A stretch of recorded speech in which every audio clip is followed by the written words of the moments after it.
Salut tout le monde, aujourd'hui je vais vous parler du livre que Monsieur Corneille a écrit. Donc Corneille, chanteur populaire des années 2000, depuis les années 2000, il fait toujours de la musique, il est tout à fait contemporain et bien vivant.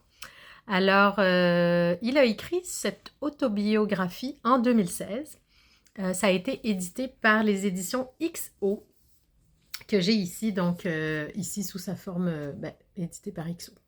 Voilà, alors ça s'appelle Là où le soleil disparaît. Et bon, c'est le seul livre qu'il ait écrit, c'est vraiment le récit de sa vie.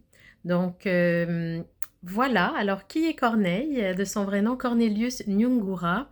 Il est né en 1977 en Allemagne.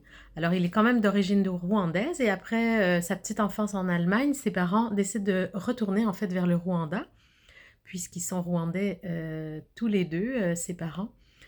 Et donc, Corneille va apprendre la langue une fois là-bas parce qu'il a déjà 5 6 ans. Il raconte tout ça, toute l'histoire de ses débuts, et puis évidemment jusqu'au moment du génocide. En 1994, c'est aussi l'assassinat de toute sa famille sous ses yeux. Alors c'est vraiment terrible. Il revient évidemment sur cette nuit fatidique et ce qui s'en est suivi, c'est-à-dire pour lui la fuite. Alors, miraculeusement, en fait, il a survécu au massacre de sa famille et il raconte, en fait, c'est très touchant qu'il a toujours su qu'il devait vivre, comme s'il y avait quelque chose à accomplir, comme s'il y avait quelque chose qui le poussait vers la vie et qui le protégeait, en fait, de rester en vie. Alors, il raconte toute sa fuite vers le Congo. Il réussit à s'en aller, vraiment, après plusieurs miracles, parce qu'il y a vraiment plusieurs moments où il n'aurait pas dû passer, mais il est passé.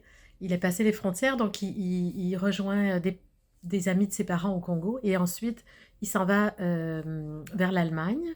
Il retourne en Allemagne pour ensuite finalement choisir de retrouver un oncle lointain ici à Montréal, au Québec, et c'est finalement ici qu'il va déposer sa valise.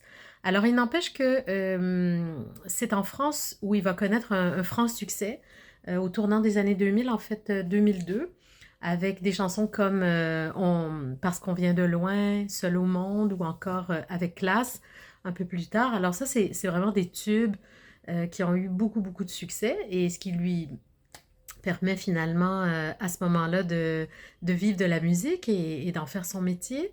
Il a été passionné, il raconte d'où ça vient aussi dans l'adolescence. Avant de quitter le Rwanda, il avait déjà enregistré un démo avec des copains, monté un groupe de R&B. Donc, il raconte un peu toute l'histoire de ce lien avec la musique.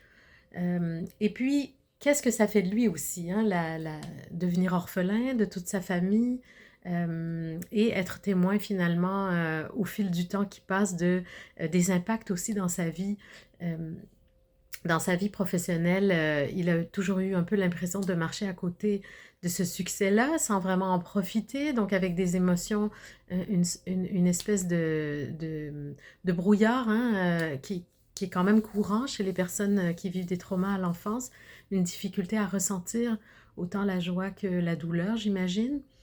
Alors, c'est extrêmement touchant. Il faut dire que Corneille écrit avec énormément de poésie. Il est très articulé. C'est un amoureux de la langue française, avant tout.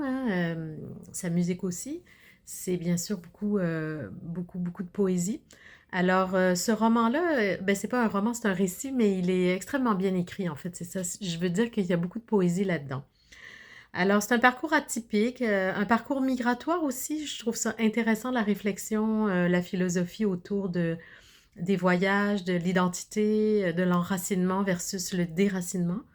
Ça, c'est magnifique et ça fait beaucoup réfléchir. Et c'est pour ça que je pense que c'est une lecture tellement intéressante parce que entremêlée avec l'image qu'on peut se faire du chanteur populaire, très cool, toujours très élégant aussi, un beau gars qui présente bien, qui parle bien, qui est hyper souriant.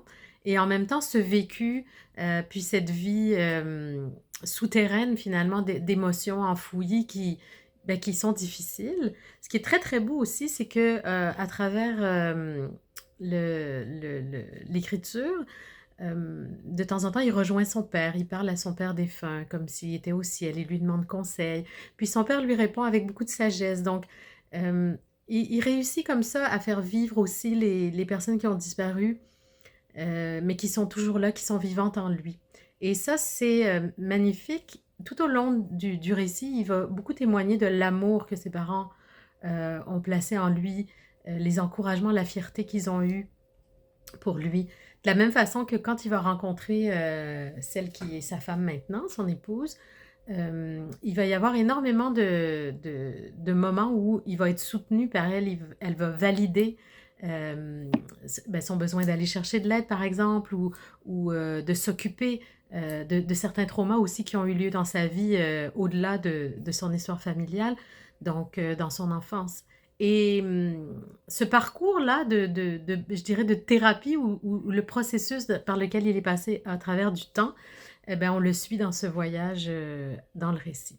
Alors pour moi, c'est un gros, gros cœur. C'est sûr que pendant la lecture, ça m'est arrivé d'aller écouter quelques chansons connues, puis d'autres que je connaissais moins, pour avoir la bande sonore un petit peu de Corneille en arrière-plan. Mais ça se lit très bien, en fait. C'est quand même pas mal de pages, mais je vous dirais que ça se lit vraiment un petit 300 pages là, d'une histoire passionnante. En fait, vraiment, ça ouvre l'esprit et puis ça réchauffe le cœur aussi. C'est un peu, je trouve, une leçon de vie. Même si je pense pas qu'il l'a écrit pour donner des leçons à personne, là. C'est vraiment peut-être un acte un peu thérapeutique aussi d'avoir écrit, d'avoir revisité son histoire.